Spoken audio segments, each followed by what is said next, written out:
Welcome in everybody to Eastern Europe Division 2. We're going to be started off here with two series for the day. To get us underway, it is going to be NAVI versus SIBE, and then it will be Storm versus a new team because there's been some changes. It's going to be Matreshka that take over from not one step back here in the Division 2 DPC. Because of, well, reasons. Let's just keep it at that. Yeah, so there is a statement out saying why not one step back won't be taking place, but it will be Matreshka the step up to replace him here. They will be playing the second series of the day, but to start off with, it will be Navi versus SIBE. So just to break it down, Navi going to be Shigetsu, Melgio, Malik, Daniel, and Malady here. And on CB team, it's Nesvia, Erase, Klaus, Nakruto, Yond, and as the core are. I think coming into this one, you've got to be looking at Navi as the favourites. But, I mean, Division 2, it's all about the upsets. It's all about the surprises. So I'm interested to see how this one's going to go here as we are going to be able to get ourselves into it. And just how the division is going to go as a whole. Looking at the teams that we've got here, Navi, Storm, Team Sexy, Navi Junior, Moneymakers, Cybercat, SIBE, as well as Matreshka. So it is, you look at the team quality here, it does seem fairly close. I think through all the teams, maybe Storm, Moneymakers and Navi probably going to be my favorites to push on to Division 1 qualifications. Obviously, that will be happening in the next season. We are in the final tour here, so as it stands, it will just be this. Then on to regional qualifiers for TI, which both Division 1 and Division 2 will be taking part in. So at the minimum, you have to try your best not to get relegated out of Division 2 to make sure you can get through into those TI qualifiers and have a crack at getting yourself through the regions. But for now, it will just be Division 2. We'll see how it's going to go here. As like I say, the first match is going to be Navi versus SIBE. I think looking at it, I think I favour Navi just coming into this one. But SIBE, it is a newer team being put together by by players that they've been around for a while. At least Nesvia, Erased, Yond. I am aware of those players. So coming into this one, we'll see how they're going to be able to perform up against Navi, who have looked a little bit better here. A little bit more coordinated. And we'll see just how well Navi will be able to perform when they get themselves into a competitive environment than playing in third-party tournaments. They've been matching up in other regions as well, and they've looked quite strong. But how is it going to play out overall? Well, the only way for us to find out is to get ourselves into the game and find out how they're going to be playing. Again, excuse me, I think looking at it, I think I will put Navi as the favourites. They've been performing quite well in other events. Did get knocked out by Namiga in a third-party tournament, but came through Storm. 2-0 there as well, so they do have that kind of mental advantage over Storm, who, again, I think would be one of my favourites to be, if not qualified to Division 1, one of the upper teams, like top 3 or 4 teams coming through here. I think Moneymakers are going to be up there with them. Navi, I definitely think will be there. And then the rest of the teams, I think it'll be a lot closer through the rest of the table. So interested to see how this one is going to be coming out and who's going to be taking out on top. And obviously you want to start on winning ways. So both here, Navi as well as SIBE, they want to be coming out with their first victory, the first victory of Division 2. We'll see how it's going to be able to go for both of these teams in just a minute here. It looks like everybody's ready for the draft. Yeah, everybody's ready, so hopefully we'll be able to get ourselves underway momentarily. Looking at the rest of the division as well, what else have we got coming up? I mean, Navi Junior versus Navi, that comes up in a couple of days. That's going to be one that you don't want to miss here. A bit of a civil war coming up between the Navi teams. We'll see how that one's going to go down. Team Sexy versus Moneymakers on the 8th as well. And again, I think two of the teams you should be looking out for. Going to be a good matchup there between the two of them. So I am interested to see how that one is going to go down between the two of them. So as we get ourselves ready for the draft, we'll see what the breakdown is going to be. Obviously, in Division 1 as well, if we take a look who will be coming down to Division 2 for the next season, on that next DPC season that will be kicking off, Aleikum Nihao come right back down, and Namiga will be falling down to Division 2 as well. Division 1, it was Team Spirit as well as BetBoom and 9 Pandas, all finishing in the top 3. And then Virtus Pro, Hydra, One Move, secure the place in Division 1 for that next season. And then moving through into Division 2, like I say, Namiga and Aleikum Nihao. And now all we need to do is decide who's going to be still in Division 2 for the next season, who's going to be falling out, at least for tour number 1, and who will be taking the place of Namiga as well as Aleikum Nihao in that Division 1 for the next season's Tour 1, at least to start off with. As Yeah, it's going to be interesting to see how that's going to go because Nemiga and Lake Nihao, when they came up from Division 2 in the last tour, they did look way too strong for the division. They looked like they had this one on lock. And then just to be going into Division 1, you know, Nemiga at least won 2 games, 2 series, I should say. They won 8 games, but just couldn't close them out in the series. One more series would have secured the survival, and they just could not do it.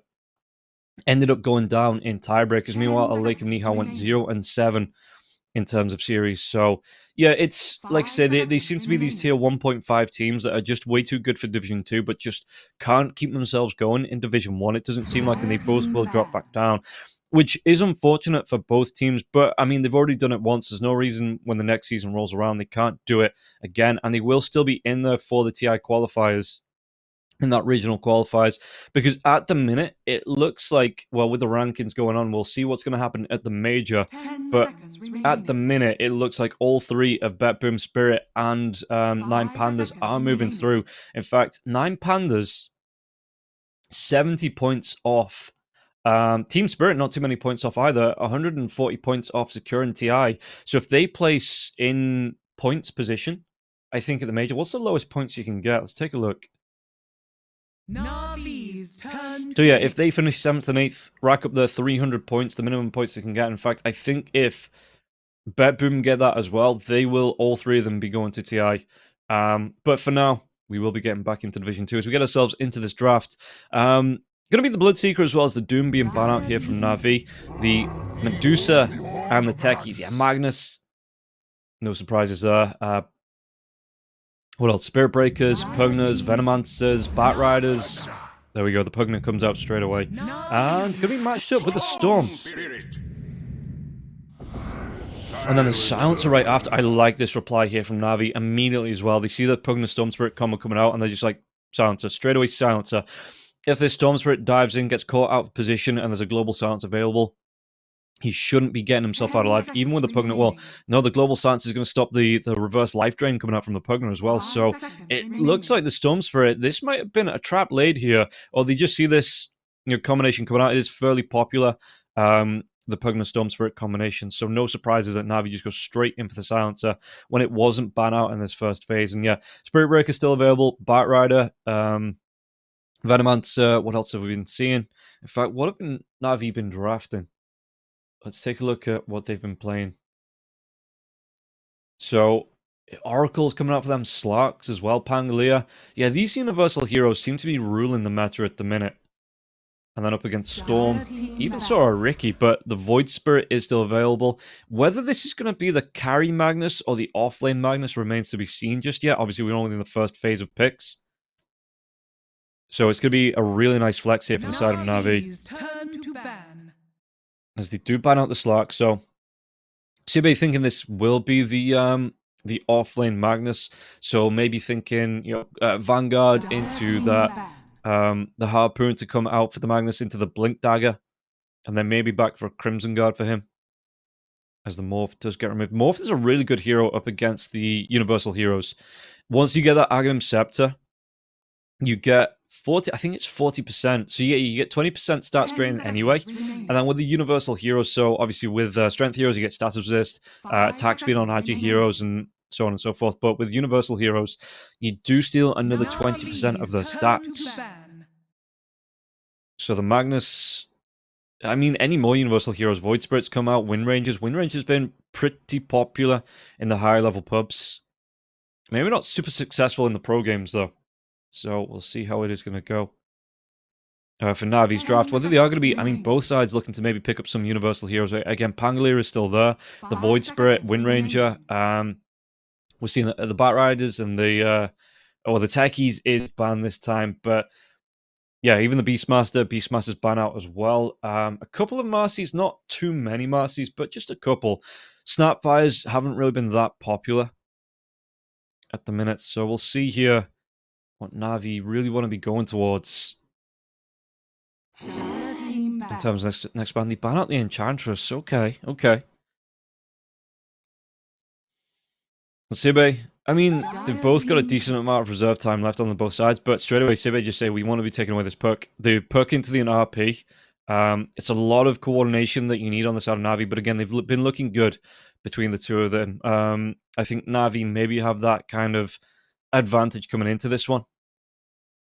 10 So seconds remaining. yeah, a good puck jump with the Dream Coil into the 5 RP seconds can be fairly remaining. devastating if you get caught out. Global Silence on top of it as well, so you can't even escape. Navi's turn pick. So the Lich comes out here, so some protection being offered. It is going to be... I mean, with the Drain, the way the Drain's been used on the Storm Spirit as well, it looks like 2 defensive supports here from the side of SIBE. Chain Frost is nice. You've got a good pullback, or the Lich Aghanim Scepter. I've seen that devastate teams because you get the AoE pullback on the Sinister Gaze. 5 seconds remaining. It really can ruin teams. You know, you group that up with the Ag Scepter on the Storm Spirit as well. You've got a good, what was that, 7-8 seconds worth of lockdown, the team lockdown, AoE lockdown. But it does mean that both of these heroes need to get to those Ags. You know, the Void Spirit does come out here for Navi.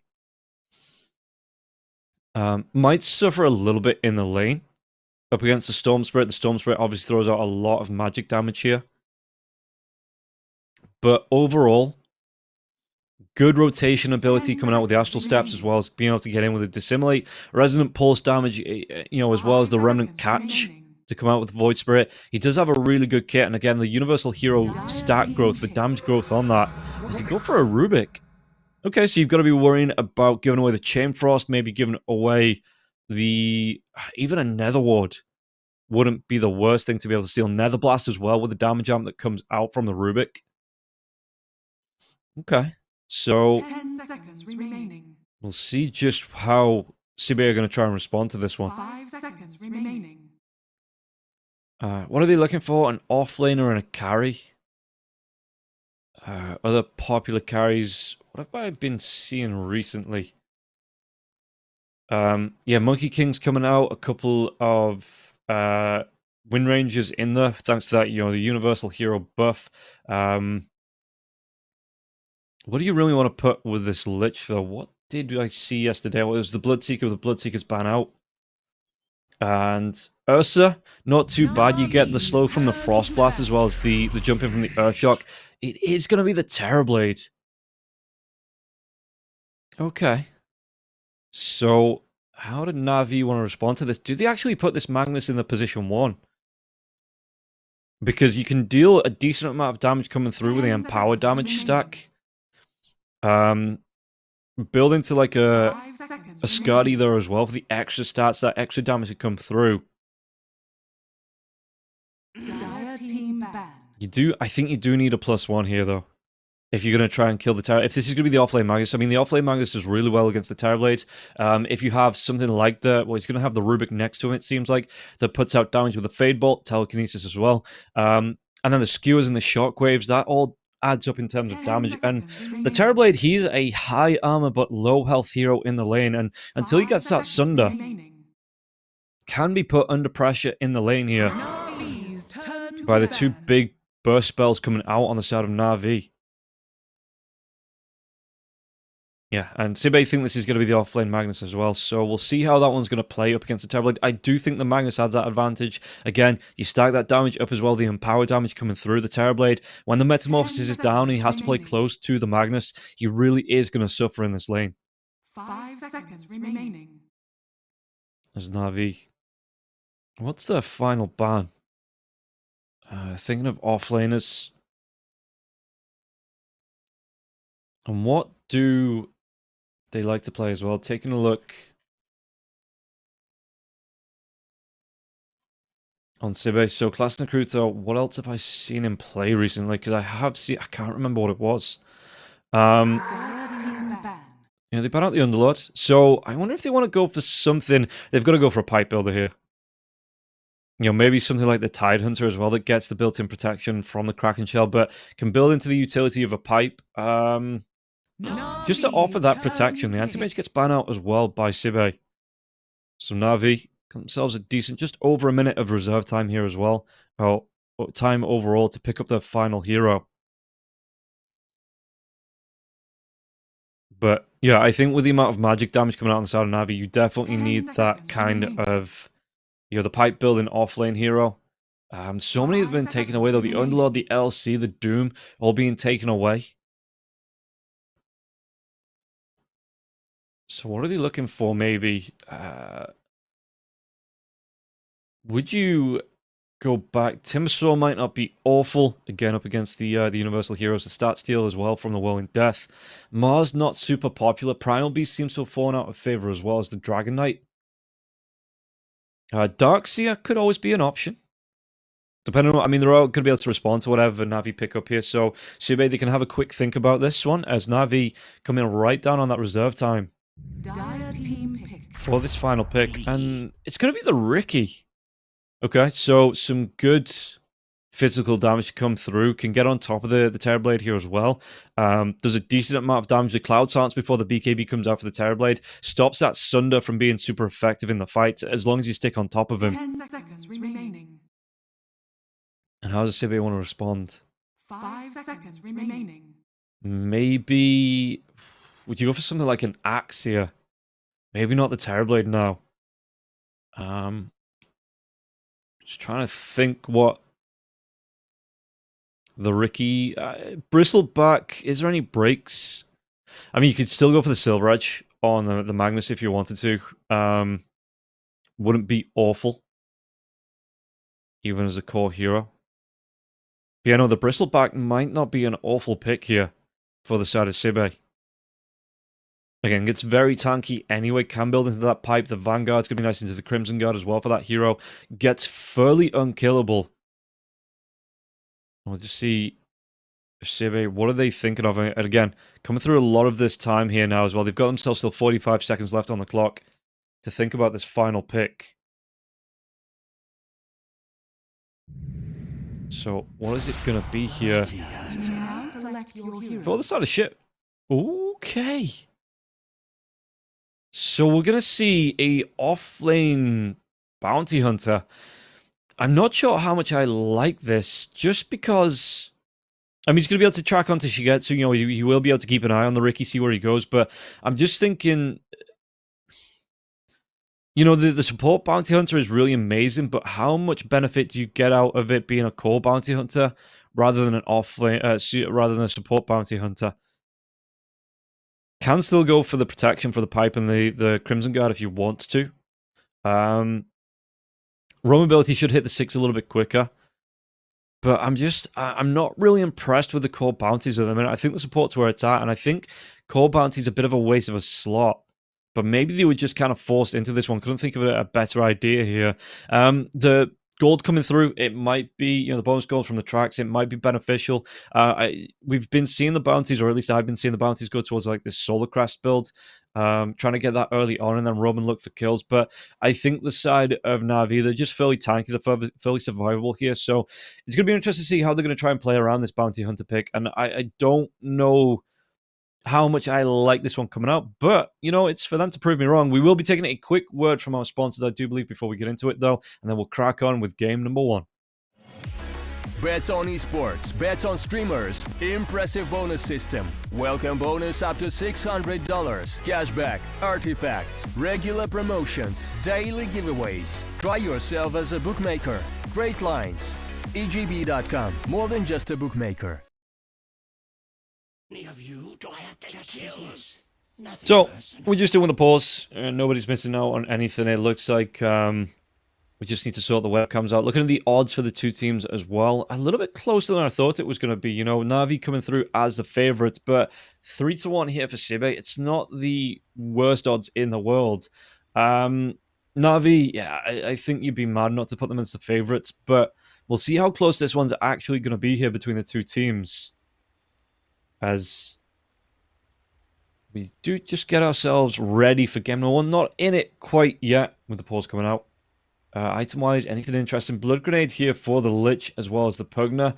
Meanwhile, on the side of yeah, Daniel and Marty both picking up Blood Grenades here as well. It seems like these Blood Grenades, not only, I mean, they're going to be nice for the extra health that it gives you, but the damage that comes out, it's just easy early harass. And for the amount of gold that it costs here to get one of those, you know, the 65 gold, it's kind of a no-brainer here for the supports to pick them up. And we'll see just how, I mean, both teams are going to play around. So it is going to be the position for Rubik. on that position 5 on the silencer. I'm interested to see what the build for the silencer is going to be as well, because I've been seeing a lot of silencers not bother with the glaives at all early on. You know, it's around level 11, level 12, or not 12, because you want to go for the second point in the global. But yeah, level 10, level 11, where they seem to go for that first point in the glaives. So yeah, I'm interested to see where the build's going to go here for the silencer, whether they're going to go for the glaives a little bit early on Malady, maybe around level 4, level 5, or if he just completely values the arcane curse in the last word, because you've got to think as well, the mana cost here, what is it, 20 mana per glaives of wisdom on the silencer. That's a big commitment in terms of mana here. We're going to get a double, well, we're going to get a smoke coming out from the side of Navi, but we're going to get a double 5-man rotation here, right up onto the high ground. Do they want to go? The Nether Blast comes out, Malky's on the high ground. And the damage, a little bit of a pause there.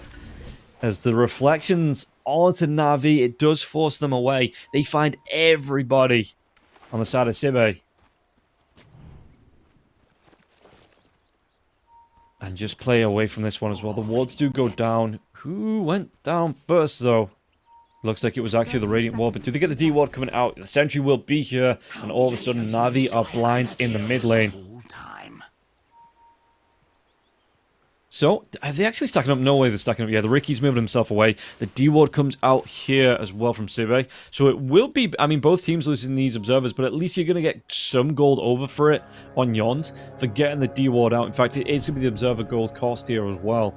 Or, excuse me, the Sentry Ward cost. The battle Plus 50, Malik. He's got that shockwave going, but with 4 heroes here stacking up. Yeah, there was no way. Absolutely no way, as both Roshan and the Bounty Hunter just taking the Twin Gate towards this bottom lane.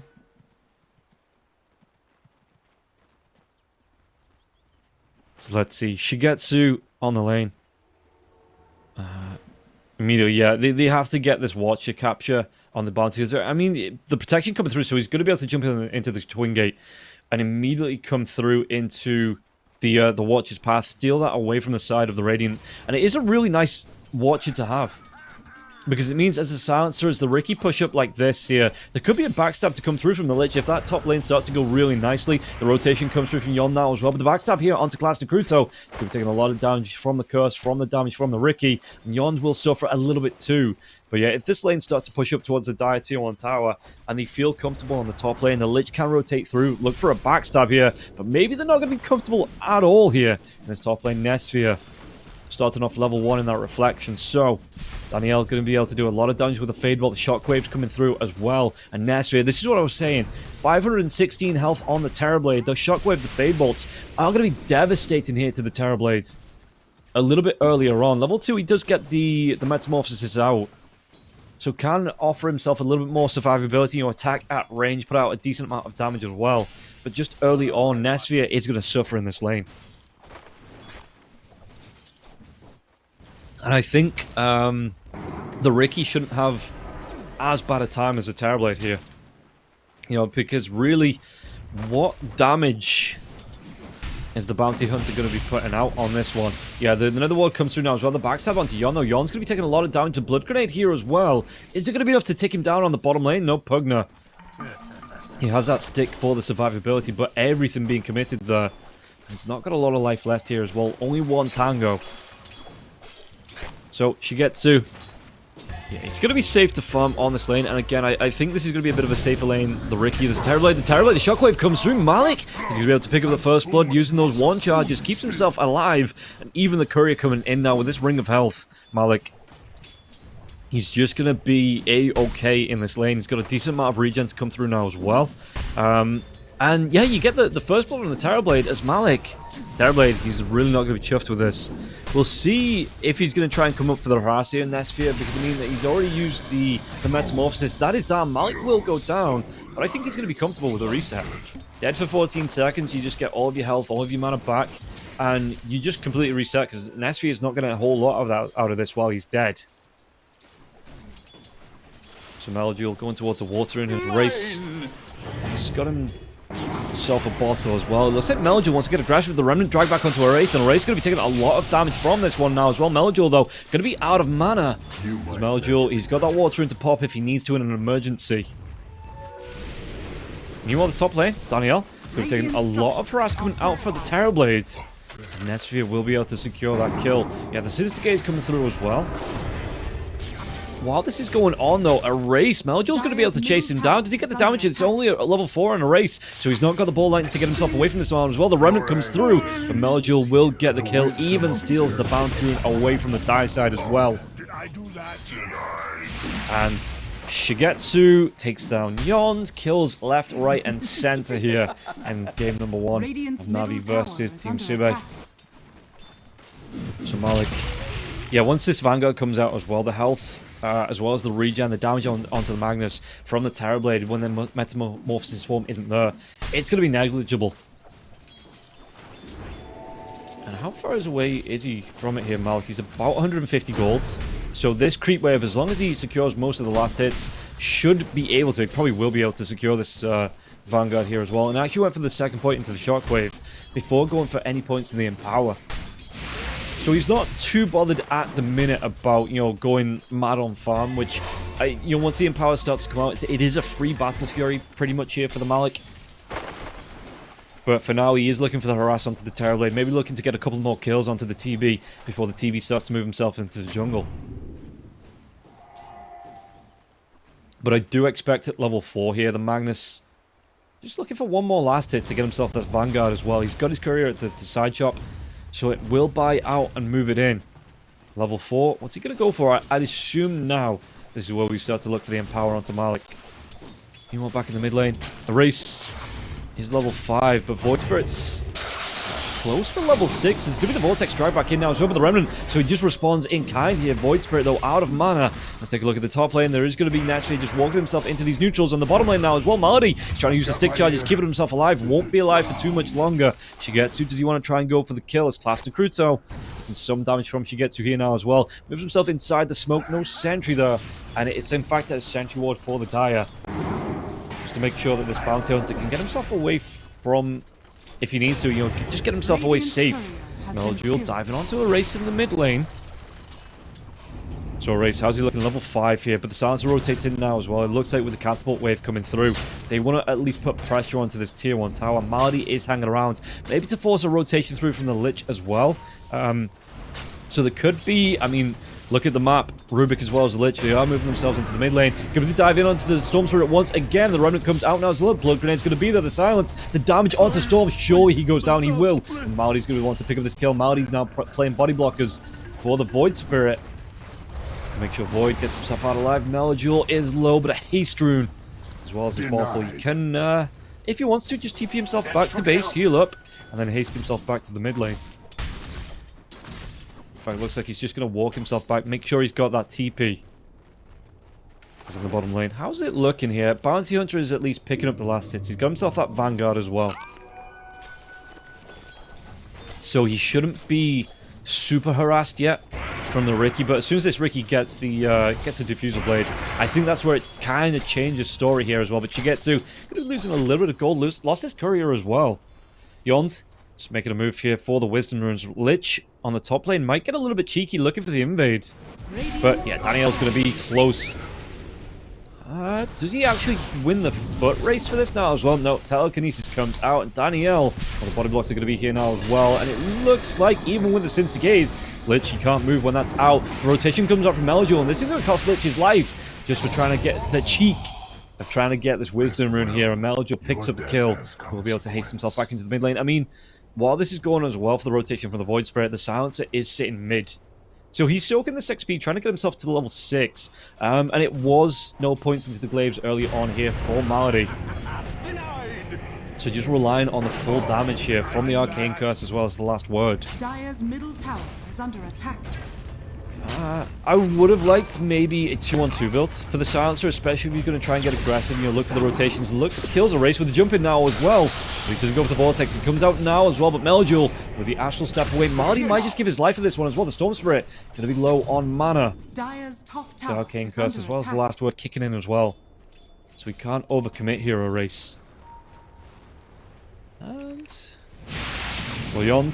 Astral Step comes forward now as well. Yond tries to grab it by himself. Does he have enough to keep himself alive? There's going to be the curse coming through here once again. Flick grenade onto Pugna. Pugna, he's going to take a whole lot of harass and he should fall. Now Malady, he's not level 6 just yet. There's not going to be global silence and he will go down. Since Gates as well, Meljul's going to get pretty down low. Did he have the damage to take him down? And he might even be able to take down Erase. As Meljul, does he have the damage as well? The Void Spirit, the Remnant's going to miss, but Erase is going to be low. Just one last chance to look for this kill onto Meljul, but Meljul, he picks it up with the Resonant Pulse. Oh, so close. As it looks like the Riki goes down to the Bounty Hunter as well in the safe lane. Okay, so Classic Crusoe at least. Yeah, he's going to go straight into the Crimson Guard.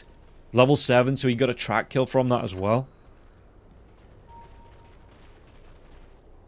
As we take a look, Riki level 6 still wants to go towards this Diffusal Blade, but net worth-wise, this Riki, he is suffering. The Bounty Hunter is ahead early on.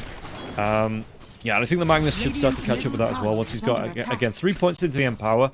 The Vanguard going straight into the Echo Saber there as well, which will start to secure the farm a little bit more. Shigetsu, though, is he going to be in trouble here? Being chased down by the Bounty Hunter. Going to be the rotation in now as well from the Void Spirit, with the Remnant drag back as well as the silence onto the Bounty. The Bounty not going to be able to get himself away in time. Meljul gets himself another kill on the board here. 4-0 and 3 for the Void Spirit. Absolutely rocking things here for the side of Na'Vi. It involves in most of the kills. Meanwhile, top lane. Terrorblade actually not going for a point in the Sunder early on. He is holding a point though, just in case, you know, like the Malik comes in. RP, not skilled up here for Magnus either. So those two big ultimates here for both heroes in the top lane, not going to be there just yet. Maybe at level 8, the Magnus picks his up, but just wants to focus on the points into the Empower for now.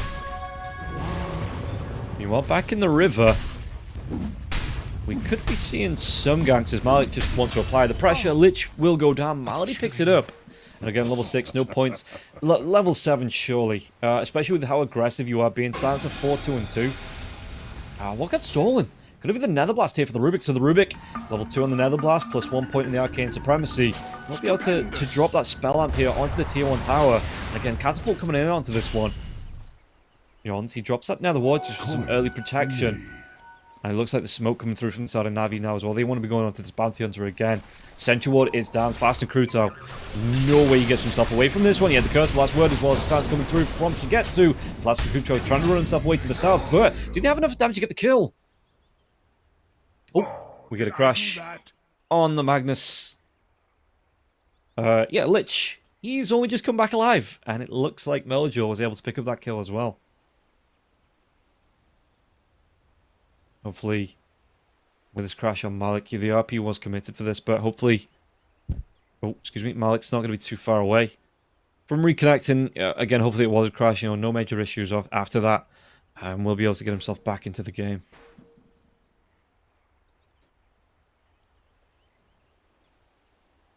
So... how is it looking in terms of net worth? It's only 1,000. Yeah, reconnect comes in.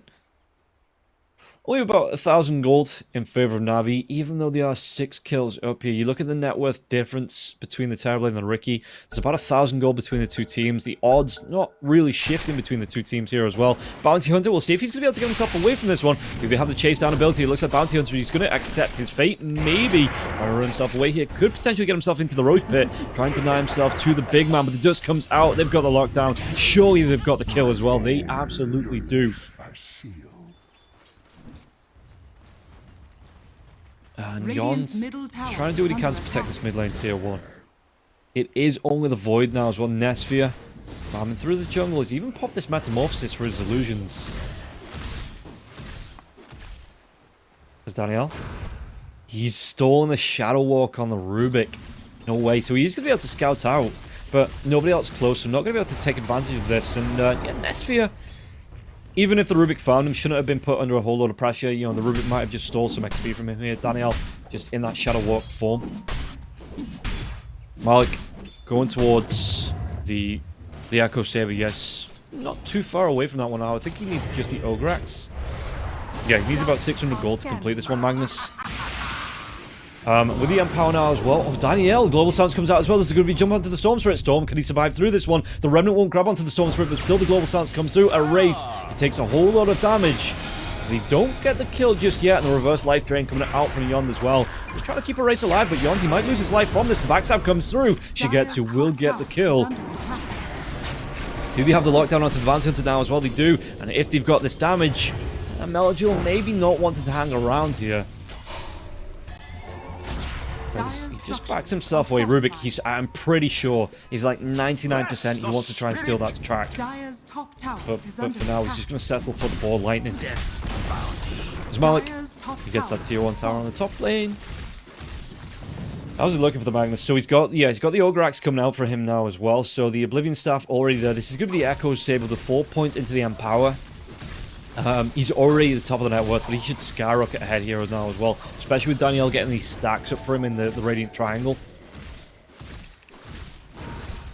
So we'll see how quickly he's going to be able to get over to this Blink Dagger here on the Magnus.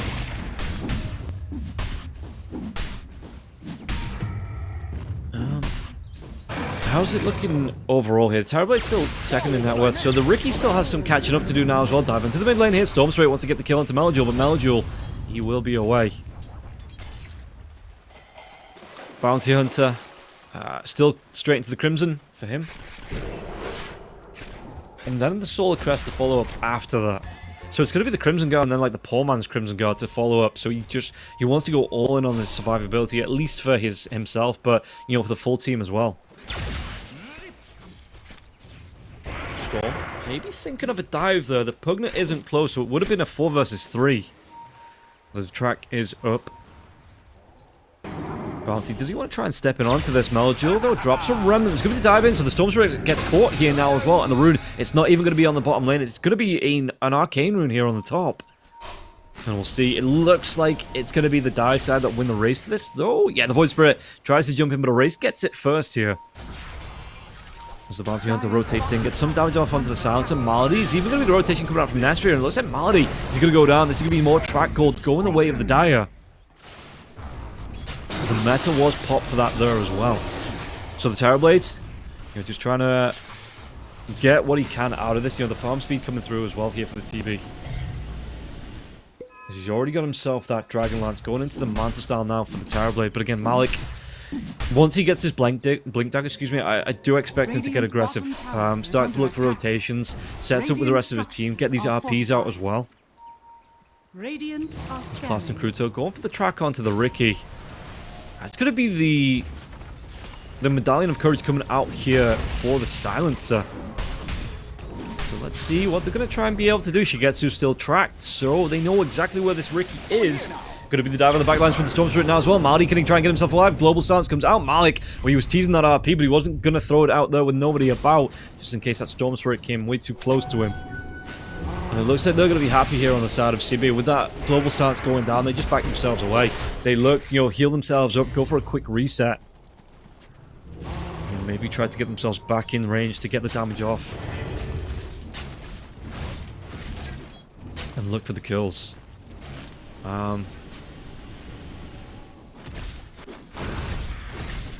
Yeah, the Magnus. How's he looking in terms of... Didn't go for the full Harpoon. So once that blinked before, the Harpoon comes out. Not a Crimson Guard here for him either. So the Crimson comes out for the Bounty Hunter. The Medallion... He's got it queued up. He wants to go into the Lotus after that as well. And he's actually not doing too bad on this Bounty Hunter. Again, I kind of have my reservations about the core bounty, how effective, how much impact you have coming into the mid to the late game here. But for now, he's doing alright on this bounty mid lane. There's going to be a jump onto the Pugna. The RP catches out onto the Storm Spirit now as well. They get the kill onto the Pugna. Chain Frost bounces around though. Malik is going to try and get that skewer back. There is a skewer available, but he takes too much damage. Just has to try and get himself away. Storm Spirit jumps underneath his tier 1 tower. The life drain coming out. Another reverse life drain from the Rubik, and it might be a little bit too far for Erase. And Malik trying to keep himself alive a little bit longer. He's going to be able to get the kill onto Erase before he goes down to Nesphere. Malady on the retreat. But his first insta on the board here. Turn himself around, but with 3 heroes tracking him up and taking him down. No way that Silencer gets out. There's no Force Staff there as well to create a bit of a bigger gap. And he will just get the kill onto 4 heroes. So what was that, a 4 for 2 trades? in favor of Team SIBE. That's a really good one, especially seeing as NAVI is getting involved as well. While the bounty hunter's doing bounty hunter things on other lanes, you know, trying to find his farm, and I wonder if that's... Did he change his mind? It looks like he did. No, okay, he's got the medallion coming out. I thought he was just going to go straight for the Lotus, but he's got the medallion coming out on the courier. So, Meljul, Crimson Guard comes out to try and protect this tower, but Meljul wants to step up to it. Tracks will be there, though. Stupendous. Even the Frost Shield coming out. This is a lot of protection Radiant's onto the buildings here. bottom tower is under attack. And let's see, backlines, though, the jump out of the skewer, it doesn't connect onto the Pugner. Now the Storm's going to be able to jump onto the Silencer. Silencer does have that global silence. If he's going to be able to get it off, he's not going to be able to. And it looks like once again, SIBE might just be able to clean up. They've even got the Sinister Gaze onto the Riki, and the Riki has to go for that jump away. Track will be here now as well. The chase down, Bounty Hunter. They're going to be able to get the kill onto Shigetsu. Shigetsu gets cleaned up, and they want to go for even more. And they get the kill onto Daniel. Daniel's trying to get himself away. He's calling that track himself. So they know exactly where that Bounty Hunter is. And yeah, I think he wants to keep this one, so he's not going to get too aggressive, not trying to give his life away for, you know, any saves or anything like that. He wants to keep this track for as long as possible here on the Rubik. And going to be the Lotus coming out for the Rubik here. No Greaves, I don't think, for either side. Pavis, though, for the Pugner. For the dead. But yeah, Mali is building into the mana boots. He's got himself that medallion.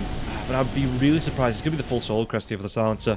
I'd be really surprised if it was a position 5 Silencer building into the Guardian's Greaves. And Malik, he's got himself the power tread, so he doesn't want those either. Radiant are scanning. Daniel, mana boots, but the Lotus to come out next. Not saying he can't go for the mana boots into the Greaves a little bit later on the Rubik.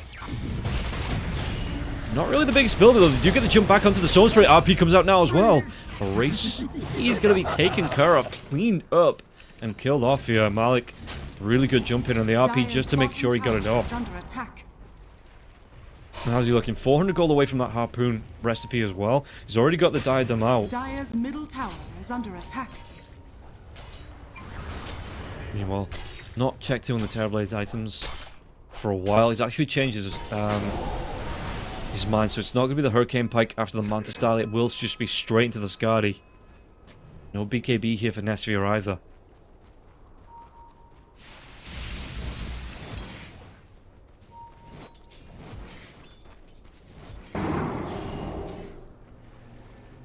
Daniel.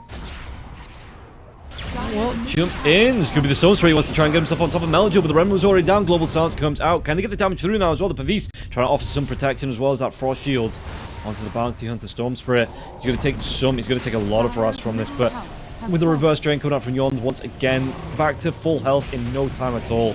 Now the dive in, the shockwave into the skewer, back onto the Bounty Hunter. There's going to be the shield rune coming out as well for Meljul. They should be able to get the kill onto this Bounty Hunter. The track coming out, no Yond. He's trying to do his best to keep this Bounty Hunter alive. Nesvia gets the kill onto Danielle. Now the skewer falls onto Yond. Yond can he get himself away from this one? Now the ward does get dropped. Malik taking a whole lot of damage. And then finally a race to be able to get the kill switch.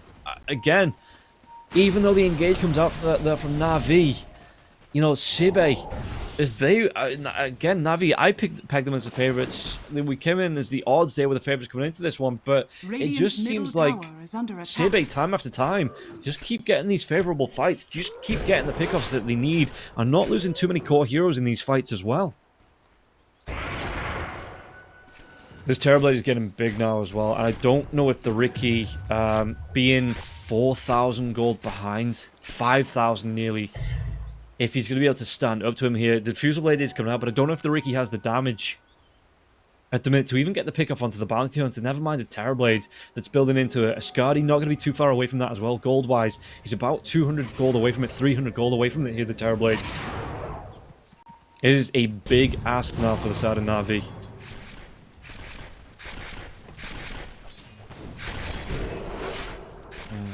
Maori, this early aggression has really stopped off for him as well. He got himself on the board with the first 2 points of the stolen intelligence, but got nothing after that.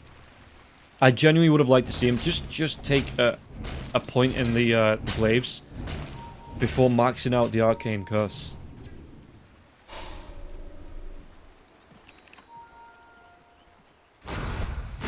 How's he looking as well? Solar Crest. Dire's top tower is under attack. Gold wise, 450, 250, so the rest will be 700. Yeah, he's still going to be about 800 gold away from that. Before he completes Shigetsu, straight into the Nullifier. Manta Style comes out, this Ricky wants to go straight into the Nullifier. Gold wise, if he wants to, he can pick up the Helm of Iron Will for some survivability, but I have the sneaking suspicion, we get another crash onto Malik, that he wants his Sacred Relic as his first big item here in the Nullifier and won't settle for this Helm of Iron Will.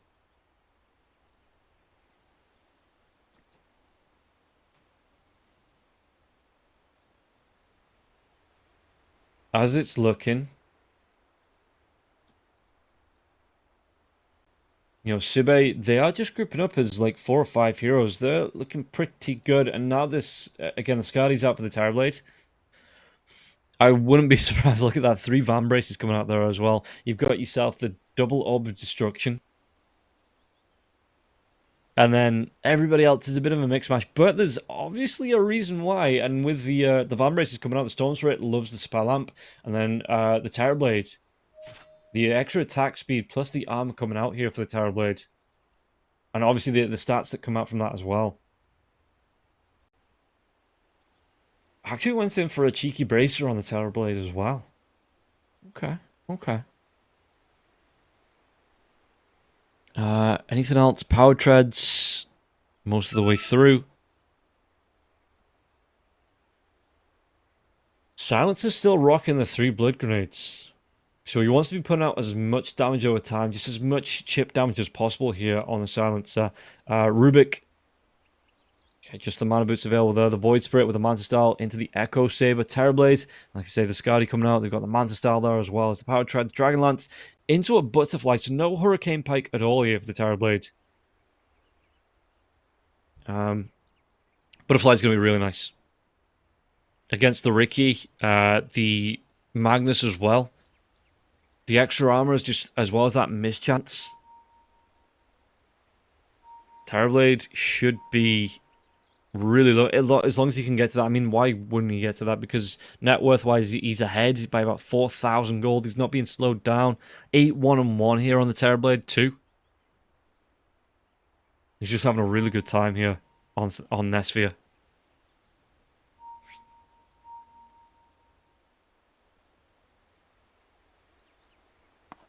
Yeah, Malik, he has crashed out a couple of times, so he's just resetting his computer. Hopefully, again, not too far away with that computer reset.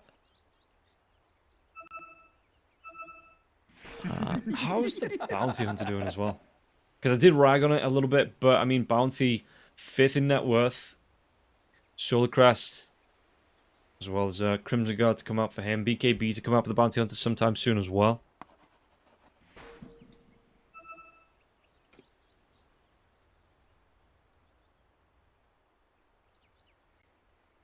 Okay. The reconnect comes in, and hopefully no more crashes for Malik. We should be ready to go.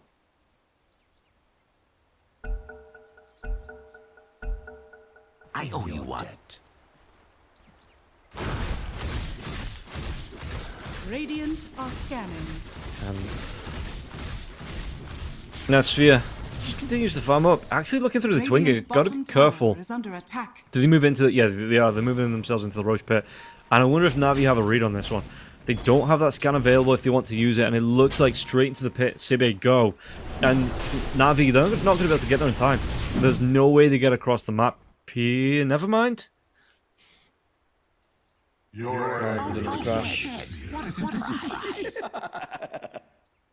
Hopefully he gets this one sorted.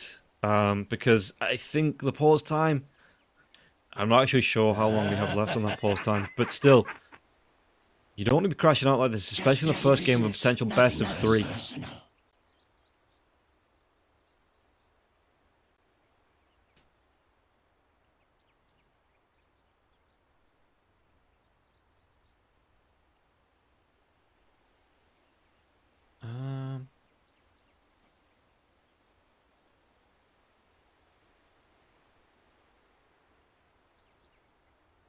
Let's see.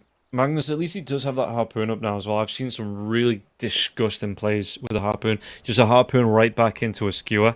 You get like double the distance on that skewer then because of the harpoon distance drag as well. It's just catching a hero out of position. If you get onto the Terror Blade, the skewer back into your teammates, the RP comes out as well, maybe to control him, or, you know, the silence, the global silence to stop him from getting the Sunder off.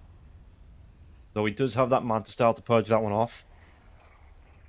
But anyway, if you get the stun, like a hard stun lockdown onto the hero, maybe even to the Ricky Cloud for the silence as well, you can just pick this hero off before the rest of the team can catch up, all because the harpoon skewer back is like a full screen of distance traveled. So we'll see as Magnus, yeah, like I say, just suffering a little bit with the disconnects. 5 minutes time of pause left. Good old ROBBNROLL, just keeping his, keeping everyone informed. You know, keeping his head in the right place as well, just to make sure everybody knows where they stand. And we'll see here again. This Roshan attempt. There's no way the bounty runes. Okay, 3.4. So over, well, double the bounty runes taken and over the gold taken there as well here from the side of SIBE. And yeah, you can see what the net worth starting to swing in their favor. Void Spirit, though, top of that damage done chart. I love that as well. That's a really great addition to the UI when that pops up. But yeah, the Void Spirit, even though he's doing a lot of damage, I mean, how's he sitting in terms of kills here on Melduel? 6, 1, and 6. Yeah. Is that win probability right? It is. Okay, yeah. 50 to 50, or 51 to 49% here. Still in favor of the side of NAVI. I wouldn't have said that. I would have said, yeah. We'll take a look at the matchup between the two position ones here. So NAVI is rocking it with the 8 kills, only 1 death as well. 4k ahead in terms of net worth. So let's see. Are we going to get this reconnected in anytime soon?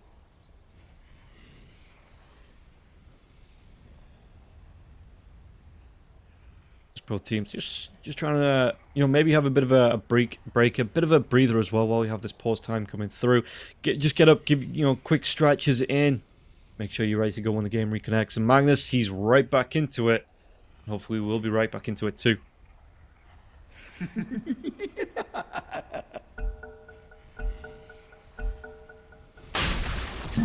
Oh, he's alive. He's alive. Yeah, the Roshan being attempted here, and I don't think that NAVI are going to be able to get anywhere close to try and contest this one. It is only the first Roshan, so it's just going to be the Aegis here. But I say just an Aegis. That's still a big pickup for the Storm Spirit, that he gets full, like, maximum benefit out of that Aegis when the mana comes back here as well, because he's going to be able to, you know, he turns that mana into damage.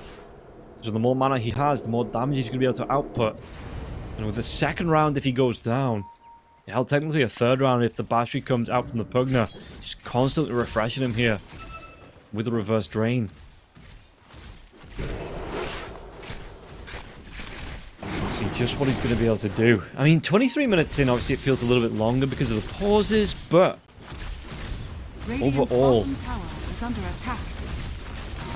not a whole lot between the two teams in this match at the minute. I think SIBE, they've got the confidence, you know, to try and start to get aggressive, to try and start to take the game to NAVI. And NAVI, it started alright with the Magnus, but they just weren't able to keep that momentum up, you know, capitalize on that momentum. And once this bounty hunter started to roam, once they felt comfortable on the side of SIBE, like I say, making a move as a team, which they are going to do again. A 4-man smoke coming out, and it looks like Malady, he might be the sacrificial lamb here. Track comes out, the damage will be, and they get the kill onto the silencer. A race picks that one up. As Netsphere TPs to the tier 2, keeping that alive, as the tier 2 tower on the bottom lane for the side of NAVI will fall. So SIBE, they want to make a move to the last tier 1 tower on the map. For the side of NAVI, of course. Oh no. Yeah, this isn't great for Malik.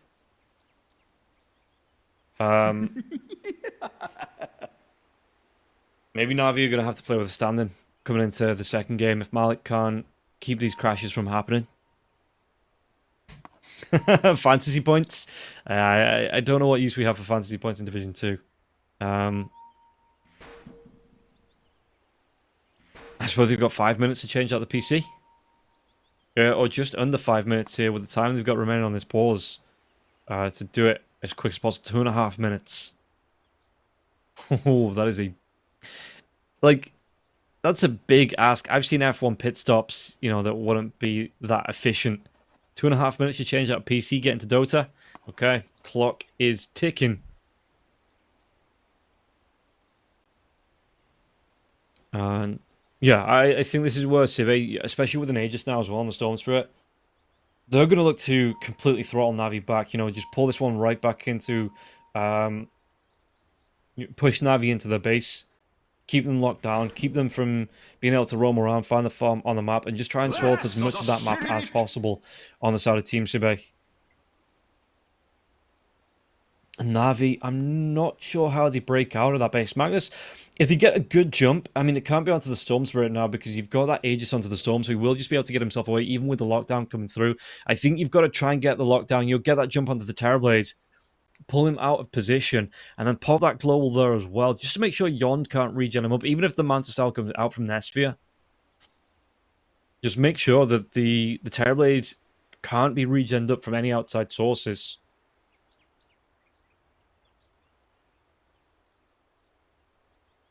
So we'll see just how Navi are going to play it, and how SIBE are going to keep the control in this game as well, because again, they're a kill behind.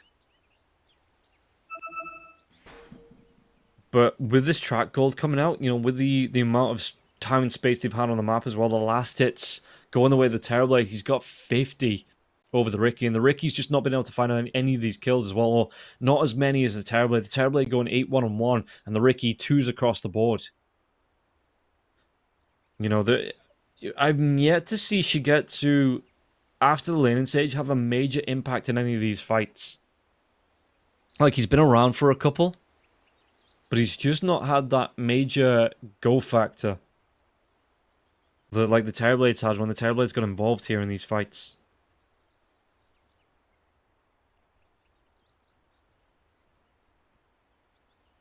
You know, Storm, how's he looking? BKB queued up and then into the Aghanim sector. A big group grab into like a Chain Frost. In fact, is the Lich going towards his Aghanim? He's not. Okay. Never mind. Yeah, I saw yesterday it was a Storm Spirit combo with the Lich. You know, they both went for the Ags. Storm jumps in, gets a really big group vortex off, and then the Lich follows up there as well. With the drag back in, and just nobody survives. Because you have... what's the Sin's Gaze lockdown time? At level 4. 2 seconds, and then the Vortex. 2.5, so yeah, nearly 5 seconds of lockdown time there.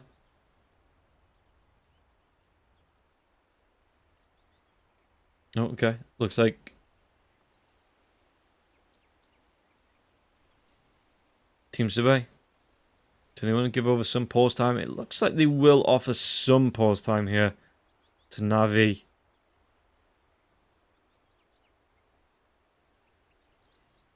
Yeah.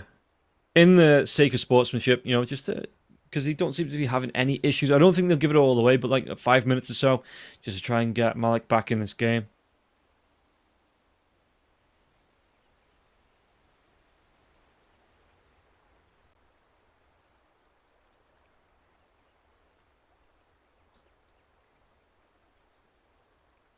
So we'll see just how... Just how they want to play around this one. When they do get back into the game, obviously.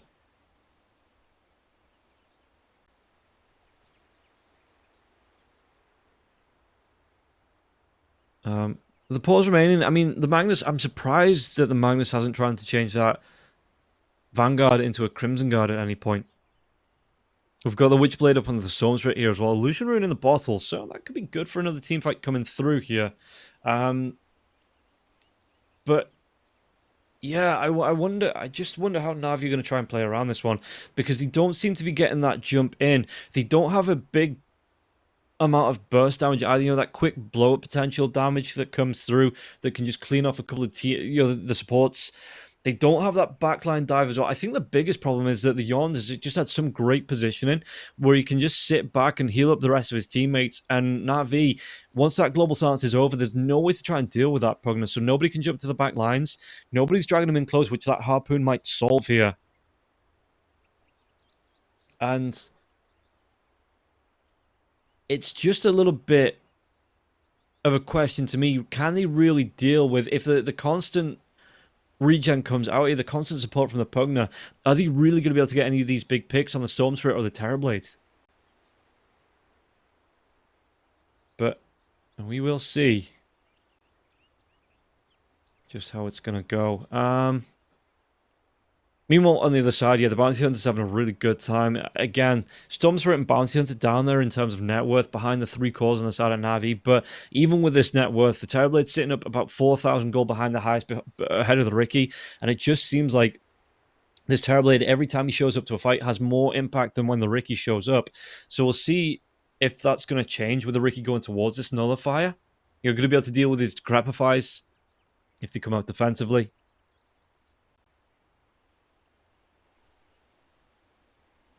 And just how Navi try and deal with this.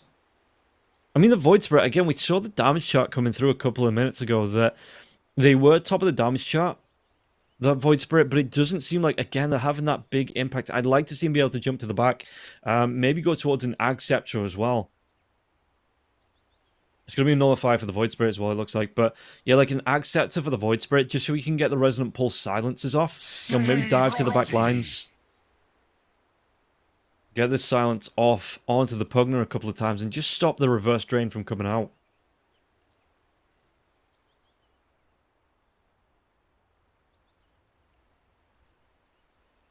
And hopefully, again, we aren't going to be paused for too much longer. As... Hooray! He's back. He is back. 5 minutes of pause time left. Perfect time here. And hopefully, again, this will sort Mark's issues. Because that's not how you want this game to end. You know, you don't want to be going out on crashes like 4v5 and having to find a stand-in for the next game. You want to be competing as a 5-man. As your roster here is Yond. Going to be able to take these Lotus Fruit from the pool. Leaves one in there with a full inventory. So Nesphere might just be able to come across and pick it up. Radiant's top tower is under attack. And yeah, we'll see just how they're going to be able to do this one.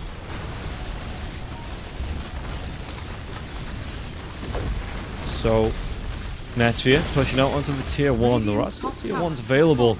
Or there was still a tier 1 to push out and put available. But I think this is where, again, SIBE, they can look to build some momentum. They can go for a tier 2 tower here. Maybe with this Aegis as well. Because the Aegis has, what, like 3 minutes left on it? Yeah, 2 minutes 45 on that Aegis. So I would really like to see SIBE maybe try and just poke at the base, you know, do some damage to these tier 3s. And Navi, they're going to be here to defend this tier 2 tower. It looks like they want to try and trade off tier 2 towers of their own. And yeah, okay, with the catapult wave coming through, we'll see just how quickly Meljo and the rest of the team can do through it. Because look at this, Nesphere, he is chunking through this tier 2 tower, and he might not stop here. If Daniel and Meljo don't back themselves away, Mantis-style illusions coming through from the Terrorblade as well. So it looks like they want this tier 2 tower in the mid lane. They want all the outer towers on the side of Navi. Jump in, Storm Spirit though, the taunt comes out. Onto that drag back. So they do take the tier 2 tower here, Navi, for themselves. Radiant's top tower is under attack. How much benefit are they going to get from this?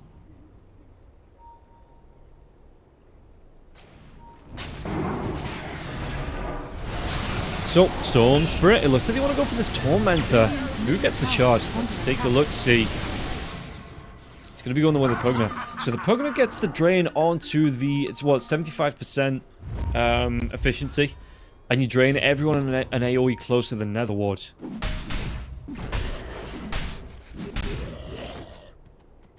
Okay, and you also get increased cast range on the Nether Ward there as well. So you can drop it a little bit further into the fights, get a big AoE drain off.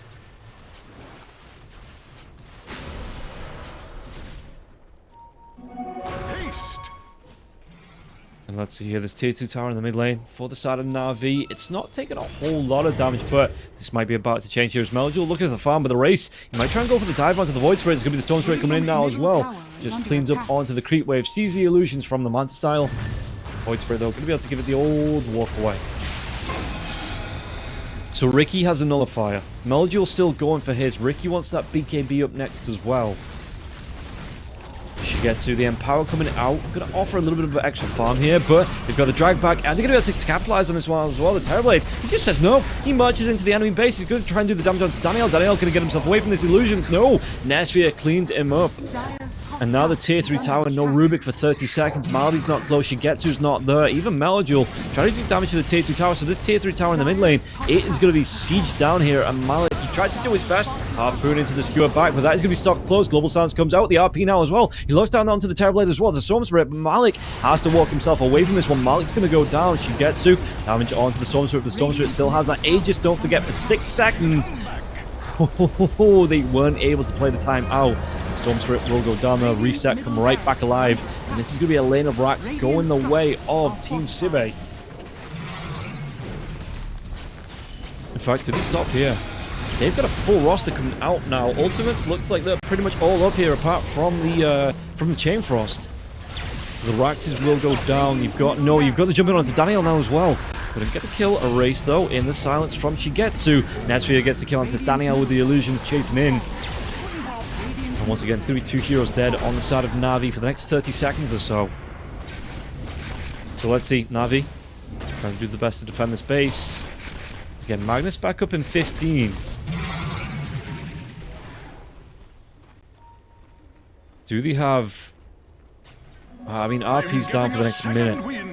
Global Silence is down here as well. They can go for a reset. They've even got a regen rune on the Storm Spirit now as well. They've got a full reset if they want to. Chain Frost comes up in 10 seconds. Only the meta down for the next 50. But if they really wanted to, I think they could apply some more pressure.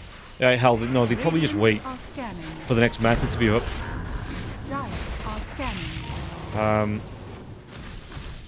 Unless they can catch heroes outside of the base. Navi, they want to smoke up here. Looking for a rotation around the map. Shigetsu leading the line in the Invis form. And while the Terrorblade just continues farming. What's he actually want here? He wants the MKB after the Satanic here for the Terrorblade. Smoke, they're going to be able to jump on the back lines. Melgil here, they find out the Lich, and this is going to be able to get the kill. Global Silence comes out now as well, into the fray here. Malik goes, going to try and get the skewer away from Nesvia, but Malik's taking so much damage. Can't throw out that RP because he just wants surviving class. Cruto gets the kill onto Malady, and now the chase down onto Malik. Malik, can he try and get himself away from this one? As a race does get the kill onto Danielle, but the track, the speed, the movement onto the Malik. Malik has to try and go for the blink. Shigetsu takes down the Storm Spirit, though. Lich back alive. Can they get the kill? And Chain Frost is going to bounce around here, and the Rubik, excuse me, the Ricky tries to dodge it off. But he will still go down here to the Nesvia illusions. Nesvia, and the chase is still on the Magnus, because the Magnus, he's tracked up, so the Bounty Hunter trying to chase him down. Looks like they will cut bait and run. Now looking for this Void Spirit. But I suppose the longer this Void Spirit and the Magnus create a chase, you know, well, not the sooner, but the more time they buy for the Ricky to be back alive, the Rubik to be back alive. Silencer is back up now as well.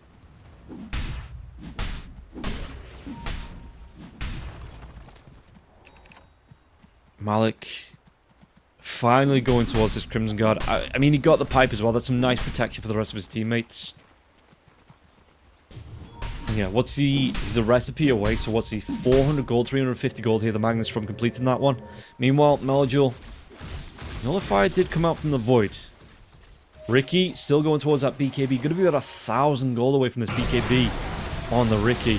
And they're even going to lose their Tormentor here as well. So the Bounty Hunter gets his shard. Shadow Walk, lowest cooldown, can be cast on allies, but it's a 1 second fade time on the allies.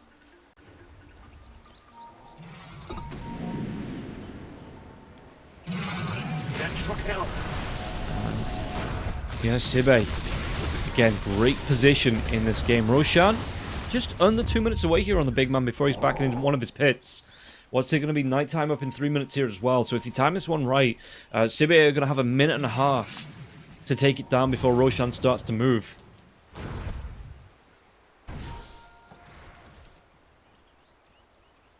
Zioned just shows the double damage in here to Erase. Erase picks it up.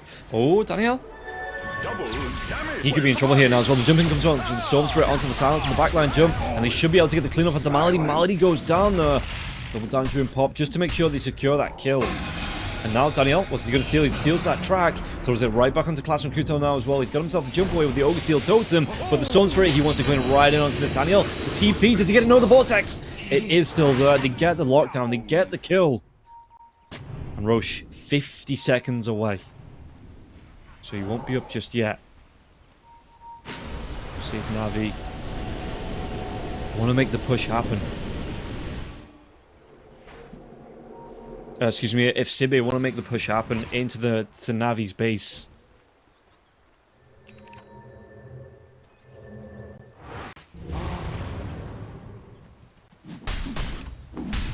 So Race, going for a sheep stick next.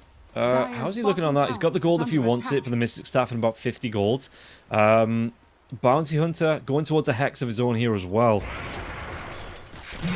Terrorblade Satanic is up 3.4k health, near enough here on this Terrorblade, level 20. And MKB coming out next for him as well. Ricky, no butterfly, so that MKB, it is just for the extra damage in case Ricky wants to go for it. In fact, he's going to get himself a Wraith Band here as well, just for a little bit of an extra boost. It looks like on the Ricky, just to make sure he's got this slot filled.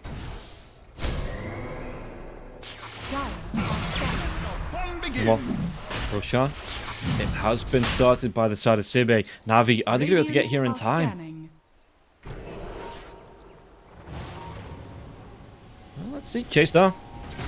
The damage coming through. This Roshan is about half health here. It looks like SIBE, I think, we're able to do the damage. Daniel tries to get himself away. Get some wards down. What's going to be stolen here now as well? The Reflector comes right back out onto Nesphia, but Nesphia is going to be fine. Crimson Guard going to be popped. Chase down. Daniel's going to be the first one forward here. Melodule on the back lines. He's got that Empower still going. While this is going on, Nesphia, they're going to walk themselves right back into this base. Excuse me, right back into the Roche pit. Navi with the smoke up, they're looking for this one, but Nesphia, he's just playing the body blocks in the pit himself. His Race looking towards taking down Roche. Telekinesis onto the Terrorblade, but the Terrorblade now as well, inside that smoke cloud as well. Shigetsu, the damage comes through, Erase gets himself the Aegis, and Terrorblade, well, the dive comes through. Is he going to be able to get into now this now? So Shigetsu trying to get himself away. With the run though, the Stormstorm's going to dive into the backlines as well. Global Sounds comes out on this. Daniel reflecting going to be popped once again. Daniel's going to be taking a lot of damage now. Can he get himself out? He's going to try and use that Ogre Steel Totem to run himself away. Malik's going to be in there now. Still got the RP if he wants to use it. The RP comes out onto the Terrorblade. The Terrorblade with that Satanic. Skewer comes back as well. They pop the Aegis. Terrorblade Telekinesis. Do they have enough to get this kill onto the Terrorblade? He's used that Satanic already. 20 seconds before that is back up. Mali's getting low on the back line. Sunder. It will be used, but no!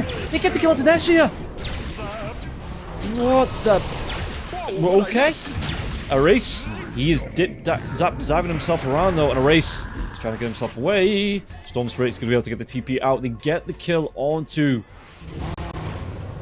Did he sunder the wrong target?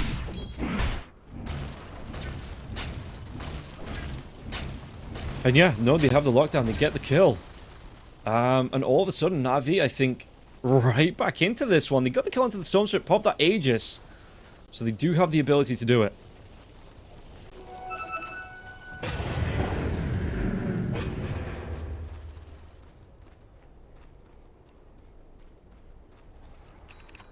And we'll see just where they're going to be able to go with this one as Melodule looking to pick up this Invis rune. Dire's middle tower is under attack. Alright, was off literally the second before he picks it up. He was just waiting for his bottle to refresh from out of the backpack. But he does get himself a shield rune, which probably going to benefit him a little bit more as he looks to make these dives in. Yeah, pops it. Just going to go straight through. Back with the bracer here. In this mid lane, and now it looks like SIBE might be on the defensive. Shigetsu, how's he looking? Do he want to go towards the MKB of his own? Again, just filled the slot with the Wraith Band just to make sure he had 6 slots, 6 items. Can benefit from those. But if he wants to, he can immediately buy out onto the Demon's Edge. Erase jumps in. There's going to be the Harpoon, the drag back now as well. Do they have the lockdown? It looks like they do. The Storm Spirit. No buyback onto Erase. He's not got the gold. He's 1,500 gold away from having that one, so he's dead now for the next 80 seconds. And this is what I was talking about here with the jump in. With the Harpoon into the Skewer back, you take them a full screen of distance. Middle tower is under attack. And the shield room for Melduel, it's about 2/3 of the way through. So that will still be here. The dive, the clean up on the illusions, the creep wave here as well. Lich, meanwhile, on the map, trying to get cheeky, get around here for this wisdom rune. Will be able to pick it up. Yeah, no problems there. Gets himself 1400 XP. Passes it over to the Pugner as well, I do believe. MKB for Nesvia. Dire's bottom tower is under attack. Let's see just what he's going to be able to do. I think Navi, I mean, they might not know that the Storm Spirit doesn't have a buyback. But they've not really made anything happen while the Storm Spirit's down as well. They took the tier... No, to be fair, they took the tier 2. So they were able to put pressure on the map. They were able to force SIBE back into the base for a little bit. So yeah, the Ninja Gear comes out for the Voids as well.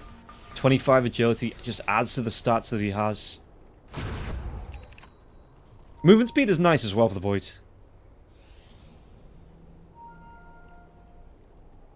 What's Magnus looking at? Magnus wants that AC. Extra attack speed, extra survivability, good armor to come through as well. Again, the Crimson Guard, the pipe is up. Daniel, he's got himself the Ghost Scepter on the Rubik. But you've got to be really careful because that is a double-edged sword there.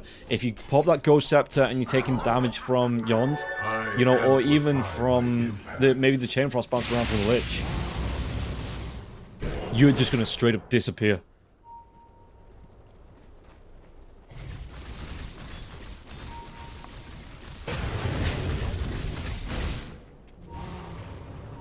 What's that win probability? Still 50-50. So Dota Plus can't separate these two teams. Net worth, it all starts to climb back in favor here. Experience-wise and gold-wise, it is slowly starting to climb back in favor of the side of Navi. And it is on Navi's side on the XP. What's the XP difference there? It's about 2,000 gold overall. Level-wise on the hero, Nesvia is level 21. You've got 22 on Shigetsu. Melduel level 24. Storm Spirit Erase level 22. Okay, so Melduel as well as Shigetsu are above their counterparts in terms of levels. Magnus level 22. Class Nakruto only level 17 here on the Bounty Hunter. So this is just the farm potential that comes out. You have the Flash Farm for Malik with the points in the Empower, with the Echo Saber as well built into the Harpoon. Even though you've got that track to come through from the Bounty Hunter, it adds up a lot more here for Malik. Obviously, the Cloak and Dagger kills as well offer you bonus XP on kills and assists. So when the Ricky starts to get involved in these team fights, you know, once he starts to pick up the kills, he will start to get ahead in terms of levels over the Terrorblade. We'll see here, smoke's going to come out from Navi. Who are they going to be able to catch? You can see that nobody's pushing into this mid lane. It's only the Terrorblade Illusion putting some pressure in. But meanwhile, they see that Navi isn't re-pushing these lanes. Astral Step charge time, -4 seconds. So what's the charge time on that? 10.5 seconds here for the Astral Step. Yeah, you can see that SIBE, they're trying to play it safe. As Decor, he might be the one that gets caught out now as well. Classic Cruto, did they have any reveal? They do. They're going to be able to get the kill onto the Lich. Decent pickup, 50 seconds. We'll have the Lich, no buyback here on him because he doesn't have the gold, because he's just a support. And everything he's got gold-wise has to go into wards and, you know, defensive items, Force Staffs and Pavises. Poor Lich.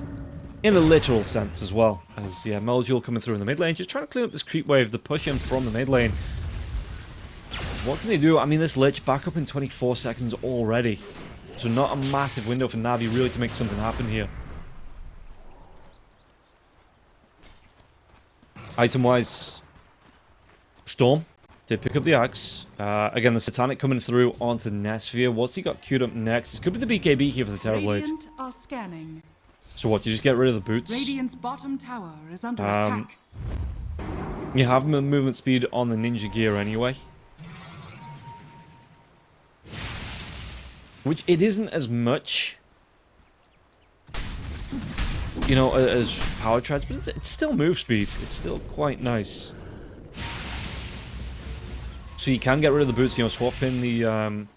it's actually going to be using the Titan Sliver for now, but yeah, the BKB to come up next. You don't really want to be getting rid of the Manta Style. You want that for the global silence, just to make sure you can get your spells off. So I'm surprised he's not going for something like a Moonshot here on the Terrorblades and just looking for the rest of his team for that protection. But maybe that's why he's getting... In that last fight, he got picked up. I mean, the Terrorblades are 11, 2, and 5, so not really the biggest death. You know, you can't really say he's a serial feeder here. Dire's courier has been killed. There's Nesphere on top of the high ground, though. Telekinesis comes out onto the illusion.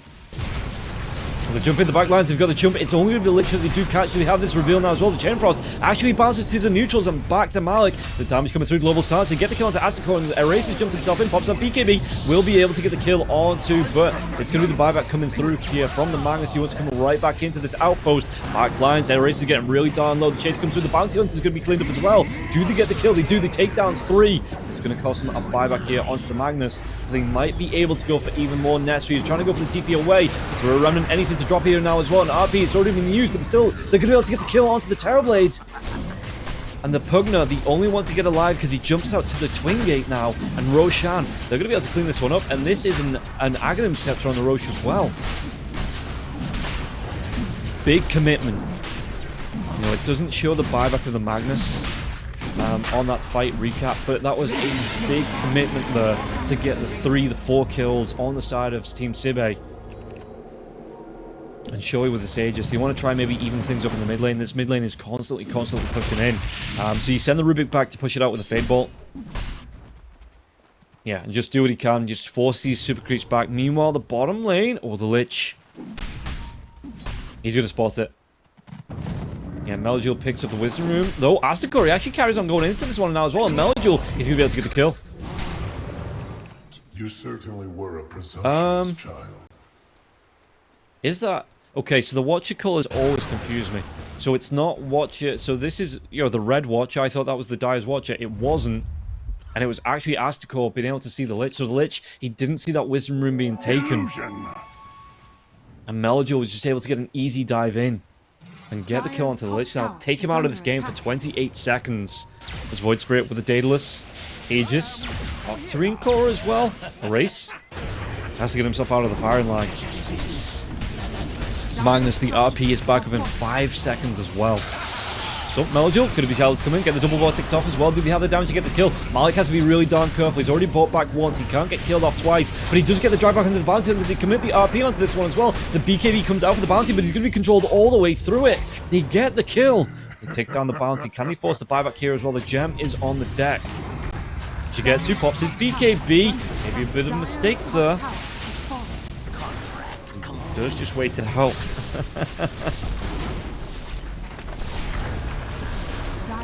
Meanwhile, this top lane, it will be losing this rack. No buyback comes out from the Bounty Hunter. Ice Spire's out. They have that Chain Frost to bounce around if anybody gets too cocky here on the side of NAVI.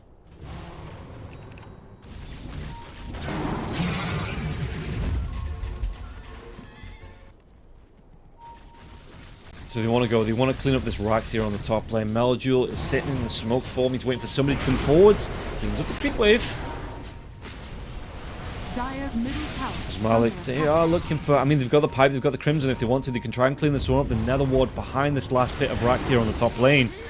But this mid lane constantly being forced in as well. So they can take this top lane if they want to, then reset. Put some aggression onto the mid lane. As Malik... Actually, they're looking to put pressure onto all 3 lanes. I mean, the momentum is in their favor here on the side of NAVI, so I wouldn't be surprised to see them go for something like this. This top lane will push in. Now that the range racks is missing, even if it's only the super creep on the range creep, you know, the double super creeps on the range creeps on the top lane, this is going to push this lane in here. Or maybe not with a Terrorblade illusion.